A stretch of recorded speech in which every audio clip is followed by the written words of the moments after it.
We're going to talk about communication. Yeah. Let's Love. communicate about communicating. Yeah.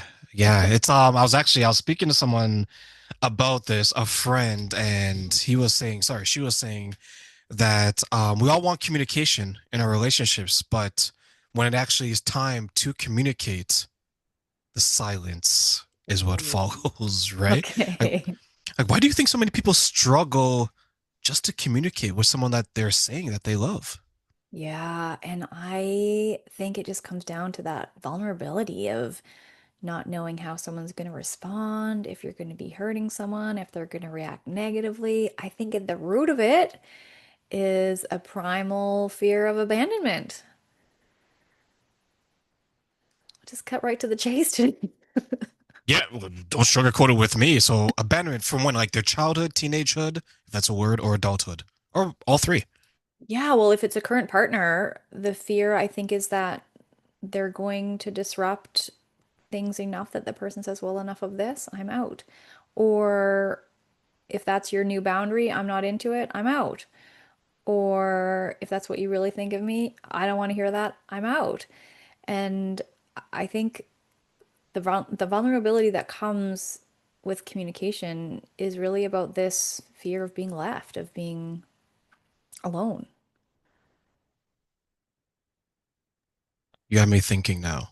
I see your thinking. You have me thinking now. So I don't communicate well because I don't want to be vulnerable. Because if I become vulnerable, it's scary, and I'm in a position where I may be hurt. Yeah. But the only way to properly communicate is to open yourself to the possibility of being hurt. Yes. And I think it's okay when we're communicating with our loved ones, especially in hard communication or hard conversations, to express those vulnerabilities. I'm nervous about telling you this. I feel a little bit shaky inside when I consider having this conversation. I think those things are okay to say out loud and almost make it easier because now there's no pretense. Everything is just sort of out there, and it sets the stage for uh, understanding, receiving of the message that you're trying to get across. So if I look at like my relationship, so if I'm in a relationship and this other person's in a relationship, we're all happy and we're all Yeah. trying to understand how to communicate. Is it then we need to identify our communication style and then communicate in the way that the person can understand us best? Or do we do like some people do and say that, you know what, I'm going to communicate with you this way and you better understand it? Yeah. So there's some disciplines that suggest that the receipt of the message is dependent on the receiver, and then some that say it's dependent on the speaker. And I think both are true. If you know someone's information, if you know someone's preference for how they like to receive information, then use that.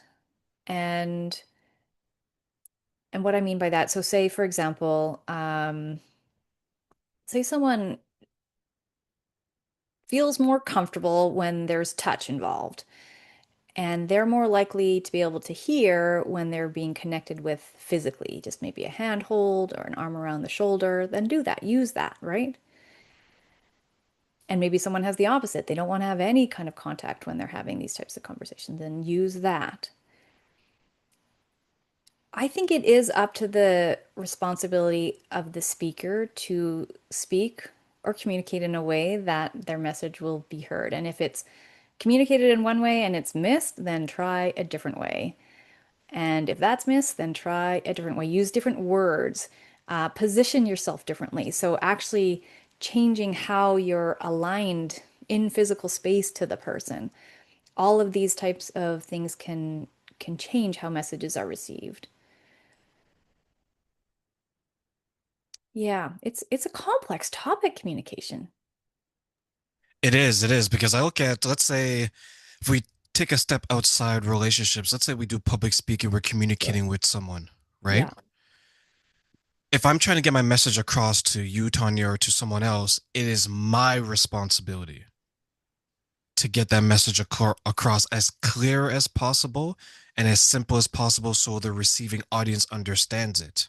Yes. Now, when you put two people in a relationship now, that where the waters get muddy, right? To your point, right? Is it my responsibility? Is it your responsibility? Or is it a mixture of both? And you mentioned touch, and then I remember the book, The Five Love Languages. Yeah.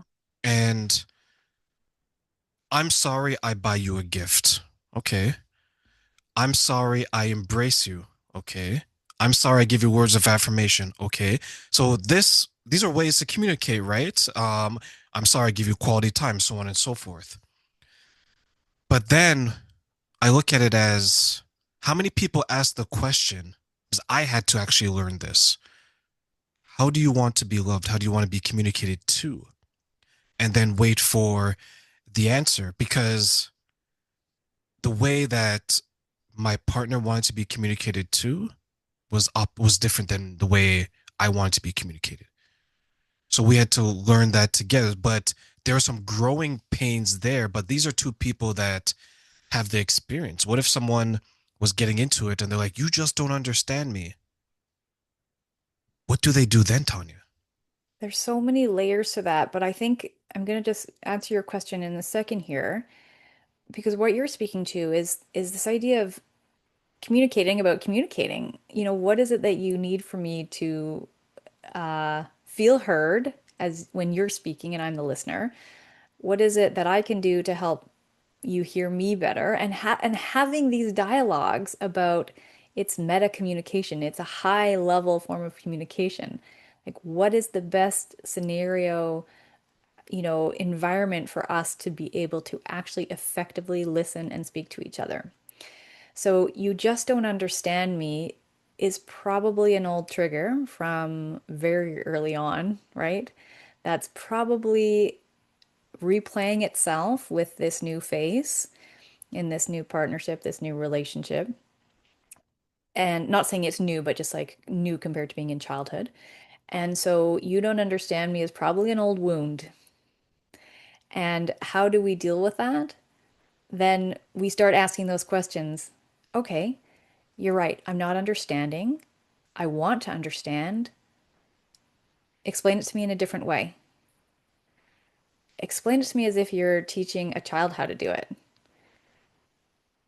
And just keep being there and being available and present for them to find a way to communicate their truth that they're trying to express. Because often that you don't understand me comes with a lot of sort of anger, frustration, and stubbornness. And you'll often hear people say that thing, well, if you don't get it, then I'm not going to explain it to you. When that's the exact moment when it does need to be explained and explained in a way that, again, that will land and that will make sense for the person. Everybody has different filters that they're using to experience the world through. Of course, unconsciously, we're not waking up every day deciding this is the day that I refuse to be understood by my partner. This is all happening under the surface. And so when we come to these moments of those, you don't understand me, you never understand me, you're not listening to me, you don't hear me, pause and really acknowledge that it's probably an old tape playing out deep in the unconscious mind. And then also pause and as an adult, okay, well, what can I do differently here to help them understand me? Like take responsibility for it, right? And I think that's a big part of the communicating in relationships is people try to defer responsibility, they try to pass the buck, and at the end of the day, you just need to find a way to make it work and find a way to have your message be received. And it's okay also to, because these things can be emotionally charged, it's okay to come to these conversations, especially those hard ones, with notes.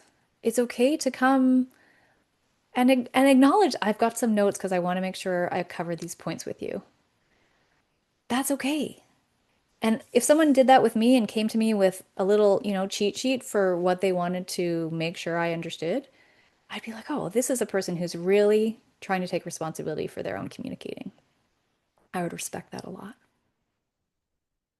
Is that hard for people to accept Yeah. that the poor communication is a result of them not understanding that they may have to change the type of way that they're communicating? Yeah, there's that stubbornness, right? People want to be right and they want to believe that the way they've been always doing things is the way that it always should be done. Maybe because they don't know better, or maybe that's just because it's so ingrained. And it's it's a mature person who can pause and reflect on their behaviors and their actions and say, where can I improve here? Where can I grow? How can I do this differently? And we're not taught this as kids, right? We are often taught to avoid our emotions, just smile, everything's okay, you're fine. It's all good, like just put a happy face on. And we don't, I mean, my generation, I think it's improving in terms of conscious parenting and things like this, where emotional intelligence and presence and listening is more widespread than it's been before historically, I would say, in humankind. But it's like this retraining because we didn't get access to that ability to be safe and vulnerable and still loved. Our emotions were sort of deferred away from us. And so we don't have that skill set. I'm speaking as a very global we. Like generally people don't have that skill set. So now as adults, when we're faced with these things that trigger us in relationships, we have to kind of bump up against that. And again, it's an opportunity to kind of pause and reflect and look inside and say, how can I do differently here? What about the people then who are not comfortable with the potential of that type of confrontation and they're more passive in personality? So, what happens to them? Yeah, these skills can still be learned and practiced. I am a salsa dancer and I practice dance all the time because I want to improve my skill level. Communicating is just something that can be learned and practiced. You learn new languages, you learn how to ride bikes, you learn how to drive cars, you can learn how to speak in a way that people understand. And there's gads and gads of books about this. Uh,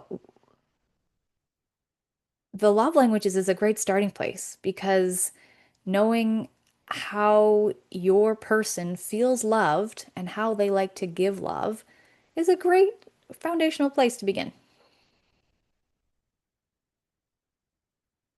I 100% agree. I think for me, it helped me because I was actually reading that book while I was on vacation in Indonesia. Ooh. Right. So, you know what? It was a beautiful scenery and I got to read it and I was like, wow, this is so and so interesting, right? Because you got the warm weather, you're on vacation, and it was fun. One thing I realized about myself was that one, there's five different ways to do it. Yeah. Right? And then the second thing is that you begin to say, okay, I wasn't doing it the best with this person. I wasn't doing it the best with this person. This person, I did okay. This person, I did really well. But it's that self evaluation that helped me because it removed this idea that just because you know big words doesn't mean you're getting your point across, Yes. Amen. right? It took me down a notch, right? Forget the education, forget the university, forget all this stuff. It's like terrain, yes, you're very, as the young kids call it, you're very learned, right? Learned. You're Very very true. smart. Yeah. But I had to figure out, okay, why can't I get my point across when it's clear as day to me, Hmm. but as dark as darkness itself? Yeah. What do you think then are some of the obstacles that people face when they're trying to understand the root cause of their own form of communication not being able to get their point across to almost everyone outside of their own mind? Mm. Okay. So I heard this question from someone, and I'm going to say it here because there's an idea that everything that we do, every behavior that we enact and engage in is trying to meet some sort of need. It has an intention, a purpose. This is an underlying assumption in a lot of change work. Is that whatever you're doing, even if it's like a physical symptom that's trying to do something for you. And this person's question was, so say this topic of not being understood. That's the behavior, let's just say, even though it's it's unconscious, right? They're not wanting to not be understood, but that's what's happening. Okay, so it exists. It's there. And then there's this assumption that it has to have some sort of purpose. So the question is, I absolutely refuse to be understood because, and then fill in the blank. And then I would ask that again. So I absolutely refuse to be understood because, and you can do this up to 7 times, and each time you're going to get a different insight. And why is this helpful? Because it does start to kind of drill down to some of those root causes. It's beneficial for me to not be understood because then I can stay right and stay righteous and have my, whatever it's going to end up being. And it's probably some ridiculous, faulty thing. But that type of exercise, those types of intensely worded questions really expose where these faulty connections inside us exist and allow us again to say, okay, well, now that I know that's there, I can do differently. I can do better. I want to share just an example out of my own marriage. They're always good, always good fodder for our conversations. But when I was first dating my husband, I would talk and be telling a story and telling it in a way that I felt comfortable telling it. And he would make this gesture like, get on with it, get to the point. And at first I was like, that is so rude. I can't believe he's doing that in front of my face, even. And then I was like, wait a minute. Maybe I'm the one who's being rude here. He doesn't want the long story. That's not useful for him. So I learned very quickly to talk in headlines with my husband. I took the dog to the vet. She's fine. And often there's no further questions. He's got everything he needs to know. He doesn't need to know the details. If he wants to know the details, he can ask. But that's an example of how I got over my ego and adapted my communicating style so that the things I say get received. And that doesn't cost me anything. Like, that's no skin off my back. Like, I don't hurt because of it. It works and it makes everybody happy. I'm actually experiencing that with someone over the last couple of weeks and with two people actually. So the first time I asked the question, what are you going to do about it? Mm. Right? So the person's response, they kind of went quiet and they're thinking. But because it was such an abrupt end to their sentence, I thought that they were offended. Mm. Right. So then I followed up. I was like, I don't really mean to offend you, but you shared something. I just want to ask you, okay, what do you plan to, what's your recourse? What's your resolution to it? Right. And then in another situation, the person went on and on. They said, Train, I just need help with something. I have a question. It must have been like, it felt like forever, Tanya, when they were talking, right?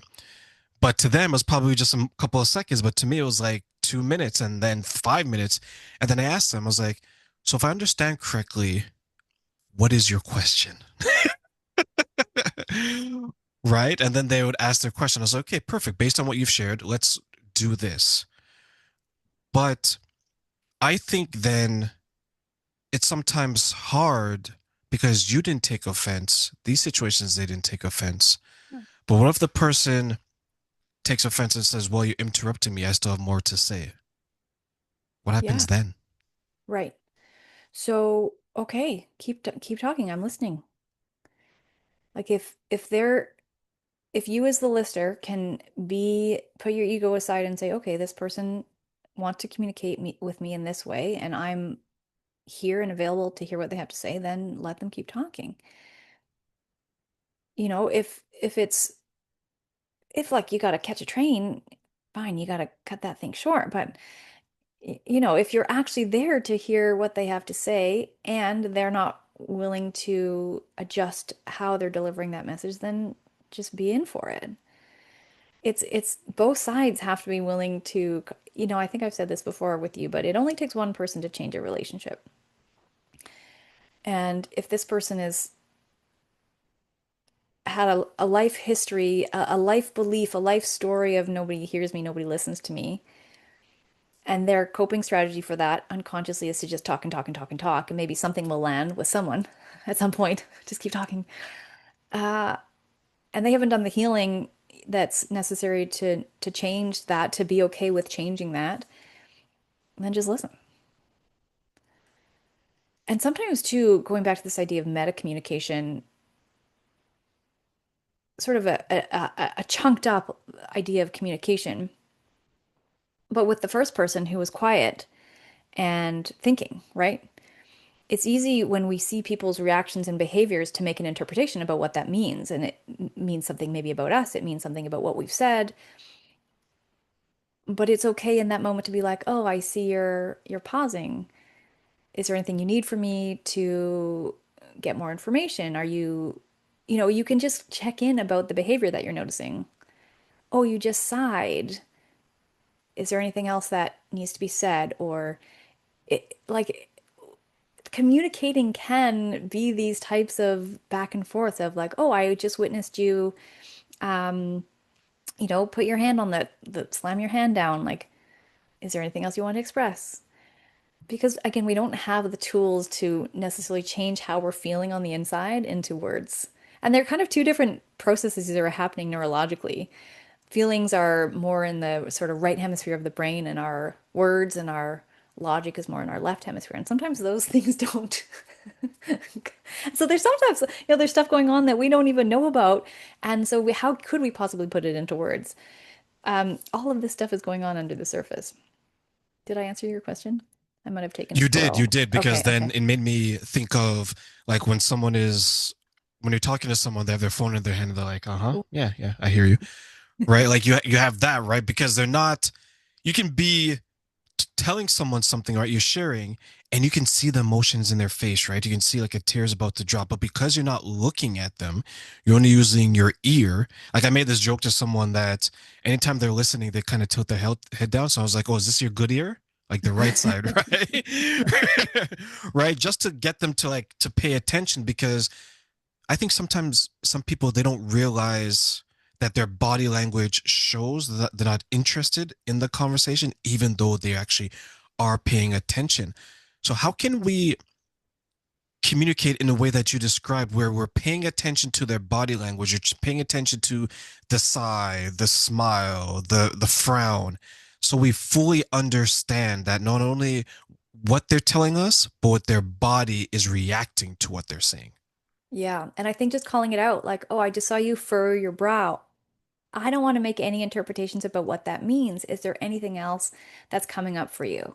I think that's really important to observe those things without putting meaning on them.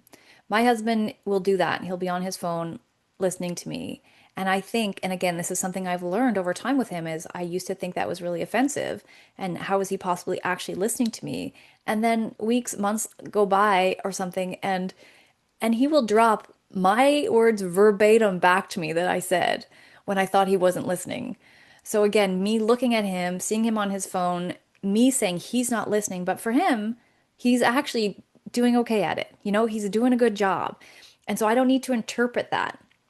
But I think this can come as the speaker too, and as the listener. We can tune into the sensations in our body, even if we don't have emotional labels to put on them. And this would be micro communication.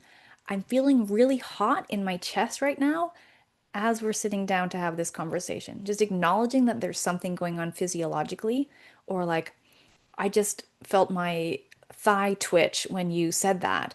It's not, it's kind of interesting actually when you start to do these micro communications, because it starts to, again, express that we are physiological beings that have emotions and that have thoughts and that have to interact with other human beings in this world.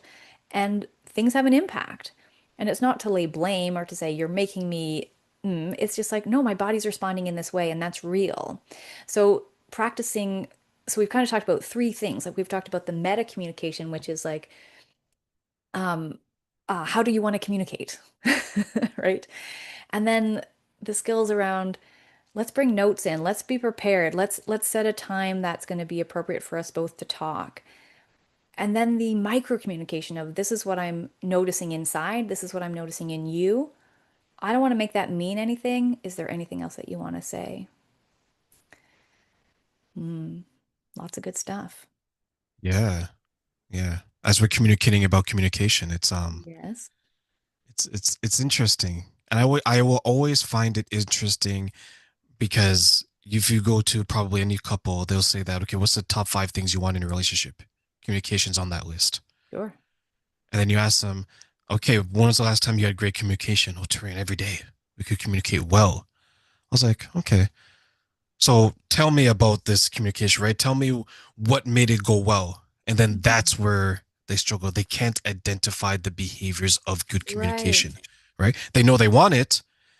They think they have an idea of what it looks like, but it's like when someone who says that, oh, okay, I want to lose weight. Okay, Mhm. perfect. What are you going to do about it? Well, I don't know.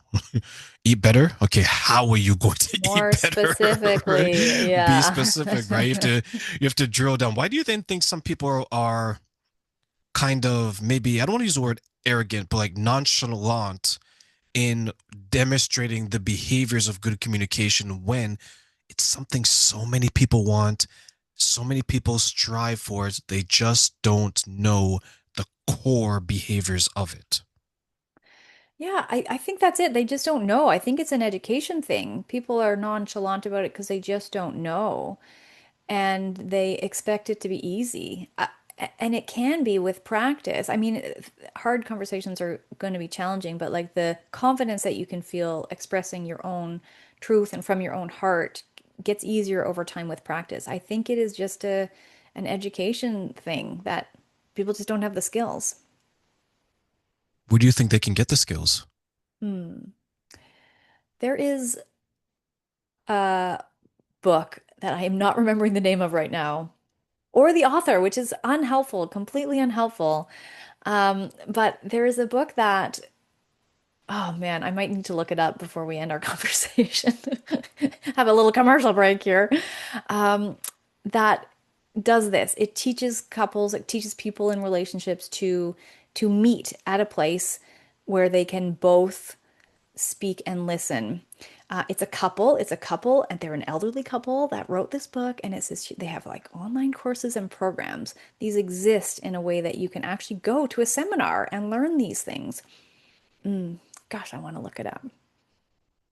It I actually have a book that's similar, and I'm trying to, as I'm staring in this direction, I'm trying to see the name of it, but it's Me being too. hidden by laundry right now. I apologize, Laundry. everyone, but it's a book that I recently bought because I've been a book buying spree. And this Yes. one was so good because it was a couple advanced in age, Yes, and maybe they're it's the talking same. about some of the struggles that they were going through communicating. And when you mentioned they have seminars, they do as well. And I apologize, everyone that's listening. We sound so vague, but Okay. these things exist. And one quote he had was he called it like the crazy carousel, where anytime there's like a breakdown of communication because one person is maybe thinking something that they isn't accurate or in reality, he calls it that's that partner going on the crazy carol where all of Yep. their worst thoughts are happening in their mind and is preventing their form of communication. Sometimes you have to look at it and say, let me take a minute, let me step back. Yes. Am I understanding what I want to say? Am I saying it in the way that it's best being absorbed by the listener? And can we both get through it together? So, Tony, I guess when we talk about communication in relationships, and relationships just have so many different types of emotions and Yeah. situations. Yeah. Can those emotions impact the way we communicate and in a specific point in time in the relationship? Yeah. And and that's the tricky thing about emotions is they're often automatic and they get triggered without us deciding for them to get triggered. And that's where things can get hot and spicy. when we, flame into those, you don't understand me, you don't love me, you don't know me moments. And those moments are not driven by what's happening in the current time. I will assert that those moments are being triggered from the past pain that has yet to be healed. And that past pain is resurfacing with a new character, in a new play, by a new director. There's a new script, but it's the same general archetype. Yeah. How much do you think our childhood experiences shapes the way we communicate? Oh, I think it's everything. I think it's everything because when we're young, between the ages of 0 to 7, we're just sponging everything in that we experience in the world. We don't have the brain development to discern what's good for us, what's real for us, what's true for us, and what's not until we're about 21 years old. But so much that we observe in our world between 0 and 7 is the absolute brick and mortar foundation of then how we move through the world, how we see ourselves in the world, how we respond to the world. And then once the damage is done, once that cement is, that mortar is all hardened and solidified, then we come into our 20s and our 30s and we're starting to have these relationships and we're like, oh my gosh, like, how did I get here? How do I unpack it? How do I get rid of it? And yeah, so we have to kind of go back and do that healing. Is that in general, is that difficult for some people to do, like work through what maybe wasn't working from for them, which ultimately they learned from their childhood? Yeah. I think I think people think it's hard. I think people think it's hard and it doesn't have to be. There's lots of techniques that are gentle and safe and effective to basically take the pain out of the physical memory in the body and replace it with positive learnings that are helpful that they can use in the future. And that can be quick and it doesn't need to be this like 20-year long drawn out talk therapy, psychotherapy thing. Like it can actually be quite simple to do. And so I think people think it hard is hard, but I really don't think it is. Based on how I'm trained anyways as a mind body coach, there's such simple ways of doing this kind of thing. I look at, as you mentioned, I was thinking about like my 20s, which was probably the most difficult part of my life. Like that whole decade was just chaos.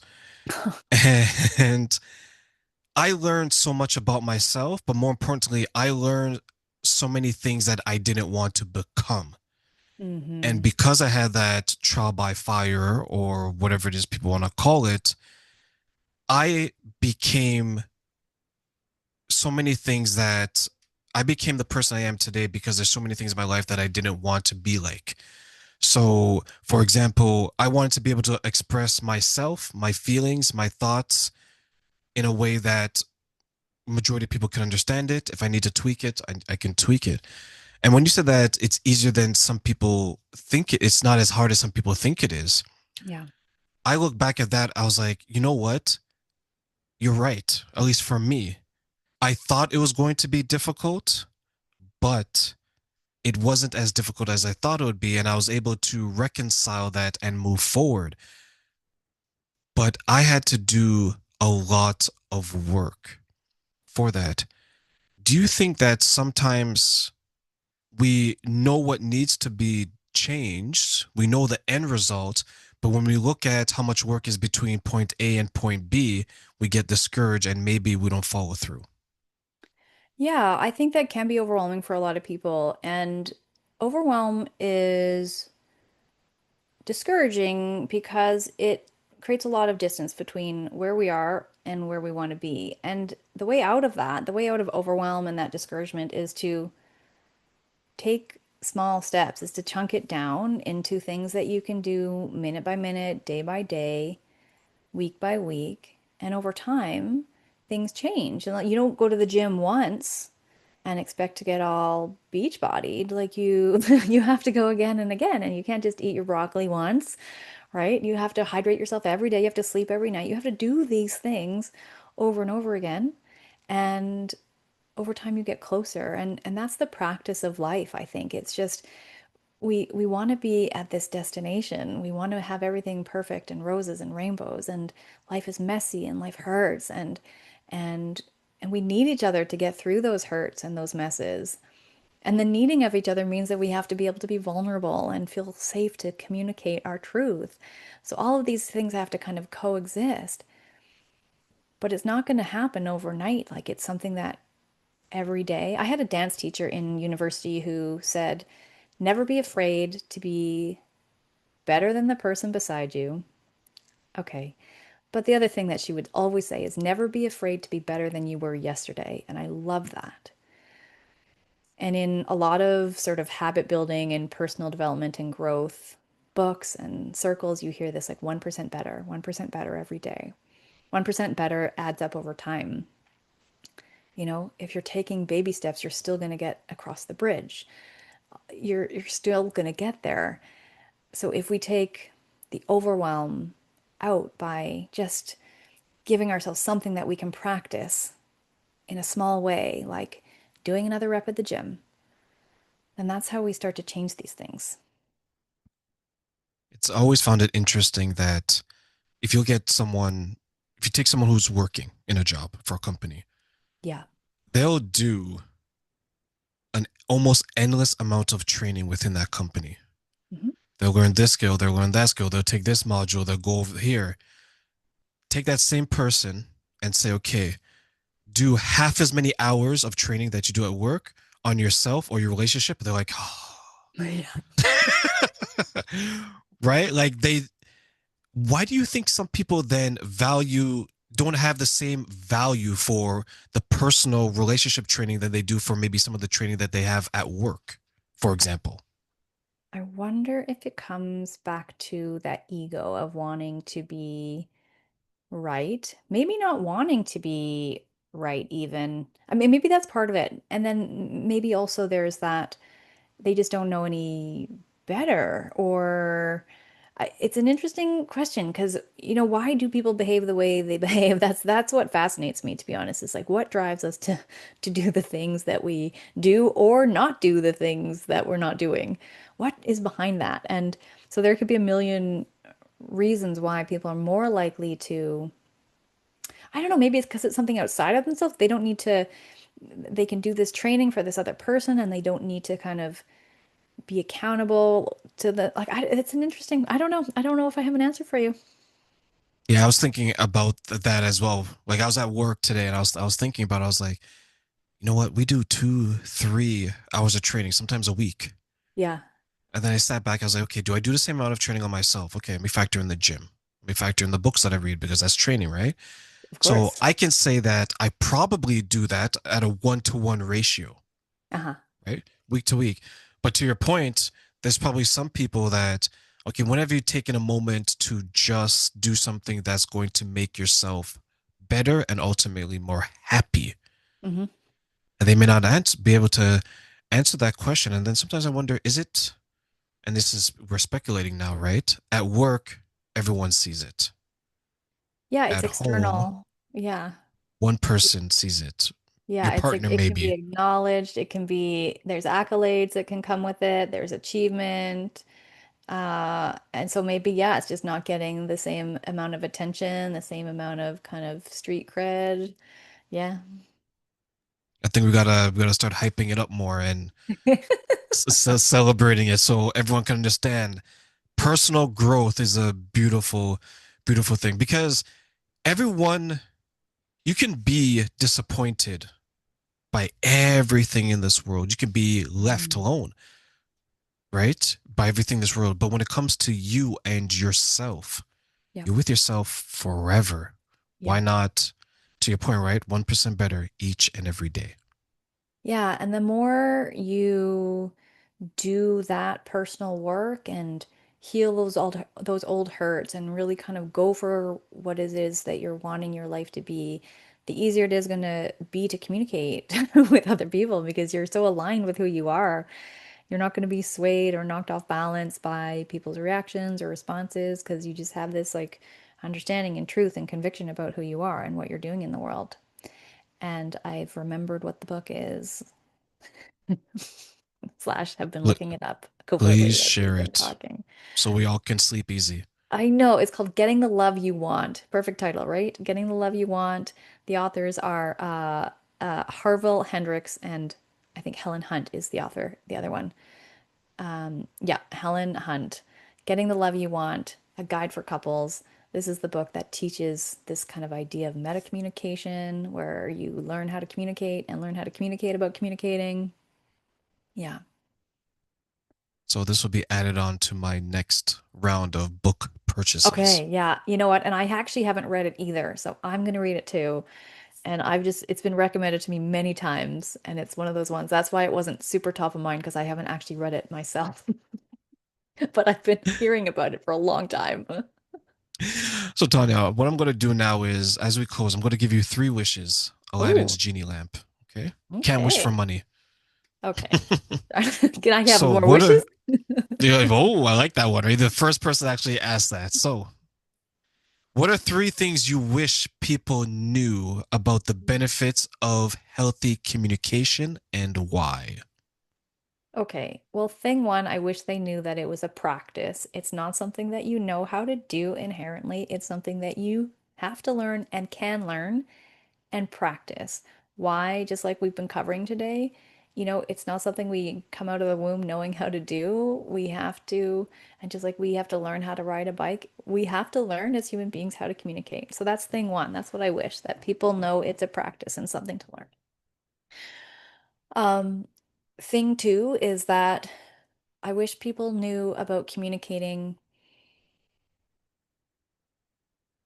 that there's so much that goes on unconsciously that people don't know about.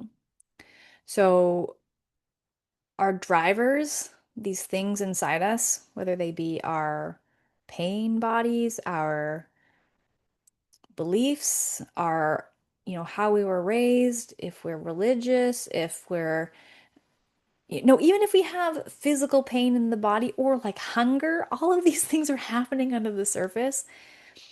And so it's really easy to take something someone has said and make it mean something that it doesn't. Like it could just be that they're hungry and they need a snack. And that's why they said the way they, or this said the thing they said in the way that they said it. So that's thing two I wish people knew about communicating is that there's so much going on under the surface that you're not aware of. And then thing three, I'm going to tack onto that is, and that's when we can just start to just become curious and ask questions. So I wish people knew about communicating that they can get curious about how someone is responding to their communication. I just saw your shoulder slump as I said that. How are you receiving that? Is there anything that you have questions about? Like you can just start getting curious about how your message is coming across and what you're making it mean when people sigh or when people roll their eyes or or when they do these like micro changes that indicate something, but just don't assume you know what that something is.